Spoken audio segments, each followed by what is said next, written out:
நேற்று சென்னையில் செம்மையாக மழை பெஞ்சுதுங்க. தொடர்ந்து ஒரு 3 மணி நேரம் சூப்பராக பெஞ்சது. அப்படியே கிளைமேட்லாம் மாறி போய் சில்லுன்னு இருக்கும் அப்படின்னு பார்த்தா காலையிலேருந்து பயங்கர வெயில். நான் வேற காடை கிரேவியை நல்லா மழை பெஞ்சது பார்த்தீங்களா, சில்னஸ் அதிகமாக இருந்தது. நைட்டு ஃபுல்லாக நல்லா காரம் சரமாக சமைச்சு சாப்பிட்லான்னு சில்லி தூளை நிறையா போட்டோம் போல இருக்கு. என் கையெல்லாம் வேற பத்திக்கிட்டு போகுது. ஏன் அப்படின்னா அதை போட்டு பிசைஞ்சம் பார்த்தீங்களா, அந்த மாதிரி. இன்னைக்கு நம்ம ராஜி கௌதமன் சேனலில் சூப்பரான ஒரு அறுவடை விளாக் தான் பார்க்க போகிறோம். இப்படி வந்து நீங்கள் பார்த்தீங்க அப்படின்னா இந்த கைப்பிடி செவரில் நிறைய புதினா வந்து நாங்கள் வச்சுருக்குறோங்க. இந்த கடையில் வாங்குறோம் பார்த்தீங்களா புதினா, அதெல்லாம் உருவி கழுவி என்னதான் பாக்ஸில் போட்டு வச்சாலும் ஒரு வாரத்திலே கருகிடுது. அப்புறமா நாங்கள் அவசரத்துக்கு வாங்குவோம்னு வச்சுக்கோங்களேன், மாடிக்கு வர முடியாது. ஏன்னா இது ஒரு 3வது மாடி அந்த மாதிரி இருக்கிறதுனால அப்புறமா அது பாதியை நான் கீழே கம்போஸ்டில் தான் போட்டேன். இப்போ வந்து இது நம்ம தொடர்ந்து ஒரு 4 தொட்டிகளில் வந்துட்டு இந்த புதினாவை ப்ரொபகேட் பண்ணி வச்சிருக்கிறோம். இருக்கிறதுலே எது பெருசோ அதை வந்து நம்ம அறுவடை பண்ணலாம். புரியுதுங்களா? புதினா மாடி தோட்டத்தில் வளர்க்குறதுக்கு ஈஸியான ஒரு கிராப்புங்க. சூப்பராக வந்து நம்ம அதை வளர்க்க முடியும். ஆனால் என் மாடி தோட்டத்தில் இப்போ ஒரு பெரிய பிரச்சனை போயிட்டுருக்கு. அது என்ன அப்படின்னா கம்பளி பூச்சி. இந்த கம்பளி பூச்சி இருக்குது பார்த்தீங்களா, இது வந்து புதினாவில் மட்டும் வராது. எப்படி வேப்ப மரத்தில் வராதோ அப்படின்னு நான் நினைக்கிறேன், அந்த மாதிரி புதினாலையும் வராது. புதினா இலை ஃபஸ்ட்டு வளரும் போது கொஞ்சம் சின்னதாக தான் இருக்கும். உடனே நம்ம வந்து என்னடா இவ்வளோ சின்னதாக இருக்கே, நம்மளுக்கு பெருசாக வரலையெல்லாம் நம்ம யோசிக்கக்கூடாது. அது வந்து பெருசாக வரும். புரியுதுங்களா? ஃபஸ்ட்டு சின்னதாக தான் இருக்கும். அப்படியே காலப்போக்கில் என்ன ஒரு 2 நாள் 3 நாள் 1 வாரம் அந்த மாதிரி இருக்கும்போது நல்லா வந்து பெருசாகிடும். கையெல்லாம் எனக்கு அறுவடை பண்ணும்போது இந்த இடத்துல எல்லாம் பாருங்களா அப்படியே பற்றிக்கிட்டு போகுது.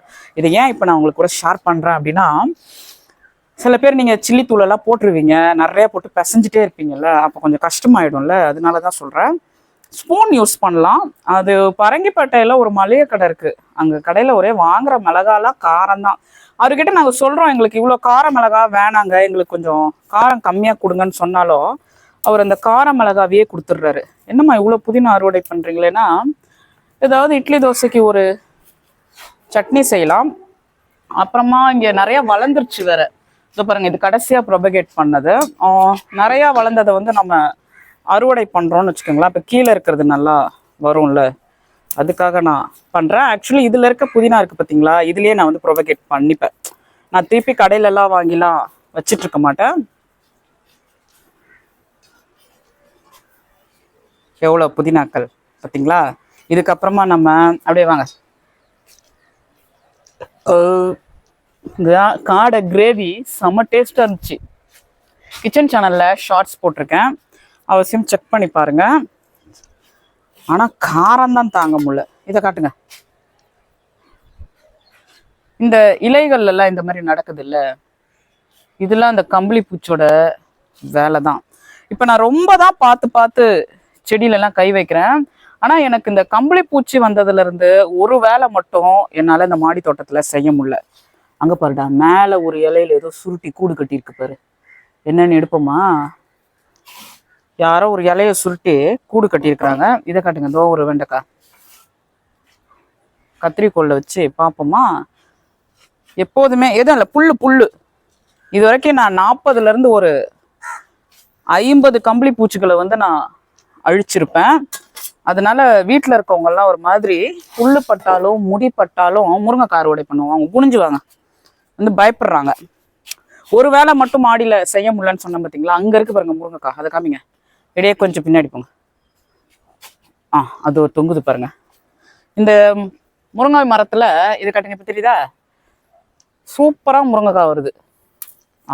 ஒன்று மாடி தோட்டத்தில் முருங்கை மரம் எப்படி வளர்க்கலாம் அப்படின்னு சொல்லிட்டு அவசியம் நான் ஷேர் பண்ணுறேன் பாருங்க. இந்த முருங்கைக்காய் 3 அப்படியே வாங்க.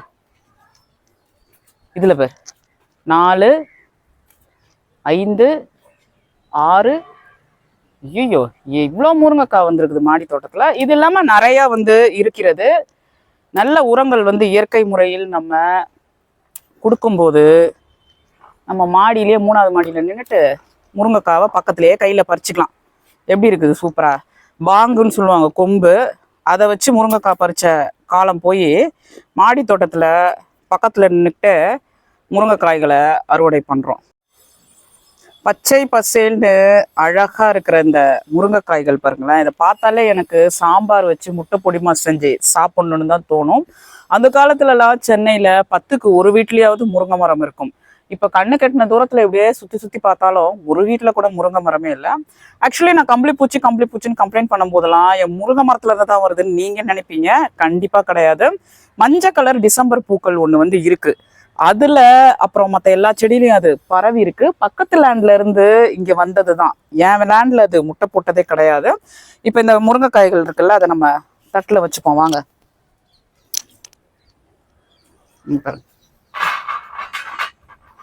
சூப்பரான பச்சை பசேல் என்ற முருங்கைக்காயை நீங்க மட்டன் குழம்புல கூட போட்டு சாப்பிடலாம். இப்படியே இங்க வந்தா இந்த வழியில இந்த கிளைமேட் இப்போ கொஞ்சம் டவுன் ஆயிருக்கு அப்படின்னு சொல்லலாம். நைட்ல எல்லாம் 26 டிகிரி செல்சியஸ். கொத்தமல்லி, அவரைக்காய், பீன்ஸு, பீட்ரூட்லாம் மறுபடியும் ஒரு தடவை முயற்சி பண்றதுல தவறே கிடையாது. தக்காளி அந்த மாதிரிலாம் இது எல்லாமே மஞ்சள் கூட்டம். அப்படியே கூட்டம் கூட்டமா மஞ்சள் வச்சிருக்கிறோம். இது பாருங்க, இந்த ஒரு கொடியில இதே மாதிரி ஒரு சுரைக்காய் ஏற்கனவே அறுவடை பண்ணிட்டோம். அதே கொடியில இன்னொரு பெண் பூ வந்து திருப்பியும் ஒரு சுரைக்காய் வந்து நம்மளுக்கு கிடைச்சிருக்கு. ஆக்சுவலி நான் நிறைய சுரைக்காய் அறுவடை பண்றேன்னு நினைக்கிறேன். என்னோட சேனல்ல போயிட்டு நான் கடைசியா போஸ்ட் பண்ணேன் பார்த்தீங்களா, அந்த வீடியோஸ்ல எல்லாம் போய் பாருங்களேன். எல்லாத்துலயும் இந்த சுரைக்காய், பீர்க்கங்காய் நிறைய இருக்கும். நல்லா பிஞ்சு அப்படியே ஒரு மண் சட்டியில எண்ணெயை ஊத்திட்டு, தேங்காய் எண்ணெயை இதை அப்படியே தோல் சீவிட்டு வதக்கிட்டோம்னா, காரெல்லாம் போடவே மாட்டேன், ஒரே காஞ்ச மிளகாய் தான். கடந்த ஒரு வாரமாவே, ஒரு மாசத்துக்கு முன்னாடி ஃபுல்லாவே பருப்பு, பீர்க்கங்காய், பருப்பு இந்த மாதிரியே சாப்பிட்டு தான் எங்களுக்கு அந்த காரம் வந்து திடீர்னு இன்னைக்கு ஒரு மாதிரி அதிக எஃபெக்ட் ஆயிடுச்சு. அதே மாதிரி இது காட்டுங்க, கொத்தமல்லி வந்து சூப்பரா முளைச்சிருக்கு பாருங்க. பல்லாவரம் சந்தையில விதை வாங்குங்க, கொத்தமல்லி நல்லா முளைக்கும். அந்த பல்லாவரம் சந்தையில வாங்குற கொத்தமல்லி விதையில பிங்க் கலர்ல கலர் அடிச்சு வச்சிருக்கிறாங்க. அது ஏன் அப்படின்னு நம்மளுக்கு வந்து தெரியல. அது ஹைபிரிட் நிறைய பேர் சொல்றாங்க. வேற எங்க கொத்தமல்லி ஹைபிரிட் இல்லாம வாங்குறதுன்னு எனக்கு தெரியல. பீர்க்கங்காய் தோ இதுல நான் ஊருக்கு போறதுக்கு முன்னாடி கட் பண்ண மகரந்த சேர்க்கையில உருவான காயை கட் பண்ண மகரந்த சேர்க்கையில உருவான ஒரு பீர்க்கங்காய். புடலங்காய் தான் எனக்கு இங்க பாருங்க, தோ கூட இது கூட மகரந்த சேர்க்கை செய்யப்பட்ட பீர்க்கங்காய் தான். புடலங்காய் தான் கைவழி பாலினேஷன் எப்படி பண்றதுன்னு அவசியம் சொல்லுங்க. ஏன்னா எனக்கு 8 புடலங்காய் செடி இருக்கு. இதுல கூட போகுது, ஆனா ஒரு புடலங்காய் கூட வந்த பாடில்ல. எப்படி கைவழியா மகரந்த சேர்க்கை செய்யணும்னு எனக்கு தெரியல. அப்படியே அங்கேயே இருங்க, இதோ இங்க ஒரு பீர்க்கங்காய் தொங்குது பாருங்க. வெள்ளரிக்காய் கூட நான் செஞ்சிடுறேன். இந்த புடலங்காய் தான் எப்படின்னு எனக்கு தெரிய மாட்டேங்குது. உண்மையை சொல்ல போனா நான் ஏற்கனவே ஒரு அறுவடை பண்ணேன் ஷார்ட்ஸ்லயே, எதுவோ பீர்க்கங்காவும் சுரக்காவும். அதே நான் சமைக்கல, இன்னும் ஃப்ரிட்ஜில் தான் வச்சிருக்கிறேன். இது வந்து இன்னும் வேற நான் அறுவடை பண்றேன். பார்ப்போம். எல்லாத்தையும் ஒரு பூரி, சப்பாத்தி இந்த மாதிரி இன்னைக்கு காரசாரமாக சமைச்சு சாப்பிட்டதுனால நாளையில இருந்து சட்டுலாம் சமைச்சு சாப்பிடணும். அப்படியே வாங்க, அப்படியே வாங்க, இல்லைன்னா இப்படி வாங்க. இதை கொண்டு போய் நம்ம தட்டுல வைக்கணும்ல. மழைலாம் பெஞ்சு இந்த தட்டை காட்டுங்களேன்.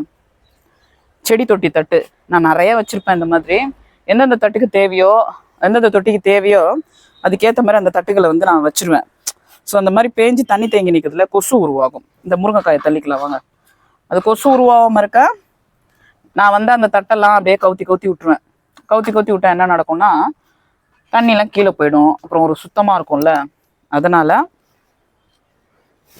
ஸோ வேற என்னென்ன இருக்கு, புதினா வந்து சமையலுக்கு தேவை, அதனால நான் வந்து எடுத்தேன். மற்றபடி இந்த காய்கறிலாம் மகரந்த சேர்க்கை செய்யப்பட்டு தொங்கிட்டு இருந்துச்சு. இந்த முருங்கைக்காய் உட்பட எப்படி முத்தி இருக்கு பாருங்க. அங்கே ஒரு கத்திரிக்காய் இருக்கு, ஒரே கத்திரிக்காய் முடிய போதா என்னன்னு தெரியலையே. செடி நானே விதை விட்டது தான் இது, செவந்தம்பட்டி கத்திரி. ஒன்னே மட்டும் அங்கே தொங்குது, அதை விட்டா தோ ஒன்று இருக்கு. நிறைய வரும்னு நினைக்கிறேன் சிற்பியும் இல்லை. அங்கெல்லாம் நிறைய பூ பூத்து. கீரைகள் தாங்க, கீரைகள் பின்னாடி தண்ணி, கீரைகள் ஏகப்பட்டது இருக்கு என்னோட தோட்டத்துல. மணத்தக்காளி கீரைகள்லாம் எல்லாம் இங்க அடிச்ச வெயில் தான் காரணம். அதே மாதிரி மல்லிகைப்பூலாம் இங்க பாருங்க, இது பேரு ராமேஸ்வரம் மல்லி. இது எவ்வளோ பெருசாக இருக்கும் தெரியுமா? இக்கட் பெருசாக பூக்கும், பாரிஜாதம் பூ மாதிரி அப்படியே நிறையா இருக்குது பாருங்க. லைன் ஃபுல்லாக மல்லி தான், ஏகப்பட்டது பூத்து கிடக்குதுங்க. நேற்று ஒரு முழம் மதுரை மல்லி பூ கட்டினேன், அதுக்கப்புறம் முல்லை பூ கட்டினேன் அரை முழம். இன்னைக்கும் பறித்து கட்டணும், அவ்வளோ பூக்கள் வந்து இருக்கு. அப்படியே இங்கே வாங்க, இதை காட்டுவோம். இது நேற்று பூத்து பறிக்க முடியல பாருங்க, ரோஜா மல்லி. நேற்று பூத்து பறிக்க முடியல, மறந்துட்டுனா என்னன்னு தெரில, மழை பெஞ்சு பூலெல்லாம் மஞ்சள் அடிச்சு போய். மாடி தோட்டம் அப்படின்னாலே நம்ம வாழ்கிற இடத்த பொறுத்து தான் நம்ம ஒரு சில காய்கறிகள்லாம் வளர்க்க முடியுங்க. அதுதான் நிதர்சனமான உண்மை. இப்போ நம்ம ஊட்டியில் இருக்கோம் அப்படின்னா இந்த முருங்கைக்காய், கருவேப்பிள்ளை, பல விதமான கீரைகள் இதெல்லாம் வளர்க்குறது ரொம்ப கஷ்டமாக இருக்கும். சென்னையில் இருக்கோம் அப்படின்னா ஊட்டியோட காலிஃப்ளவர், உருளைக்கிழங்கு, கேரட்டு இதெல்லாம் வளர்த்து கொண்டு வர்றது ரொம்ப சிரமமிக்க காரியமாக இருக்கும். அதில் சவுச்சவும் சேரும். ஸோ நம்ம எந்த இடத்துல வாழ்கிறோமோ அந்த கிளைமேட்டுக்கு ஏற்ற மாதிரி தான் நம்ம மாடி தோட்டத்தில் காய்கறிகள், பழங்கள் வந்து வளர்க்க முடியும். இதை நான் வந்து இங்கே சொல்லிக்க விரும்புகிறேன். இப்போ இதை காட்டுங்க. நம்ம இன்னைக்கு மாடி தோட்டத்தில் சென்னை வெயிலுக்கு உண்டான முருங்கைக்காய்கள் 7, பீர்க்கங்காய், சுரக்காய், அப்புறம் இது பாருங்க புதினா ஒரு வருஷம் ஃபுல்லாக வளரும், அப்புறம் வெண்டைக்காய், கத்திரிக்காய் இதுவும் வெயிலுக்கு உண்டானது தான். இதெல்லாம் வந்து வளர்த்து காமிச்சு வீடியோவை எடுத்திருக்கோம். தொடர்ந்து அறுவடை வீடியோ தான் நிறையா வரும்னு நினைக்கிறேன். ஏன்னா இங்கே மழை பெய்யுது பார்த்தீங்களா, கடைசியாகவும் நிறையா அறுவடை பண்ணி வீடியோ போட்டிருந்தேன் பாருங்கள். இந்த வீடியோ பிடிச்சிருந்ததுன்னா மறக்காமல் சப்ஸ்கிரைப் பண்ணிவிட்டு இந்த வீடியோவுக்கும் ஒரு லைக் அண்ட் ஷேர் கொடுங்க.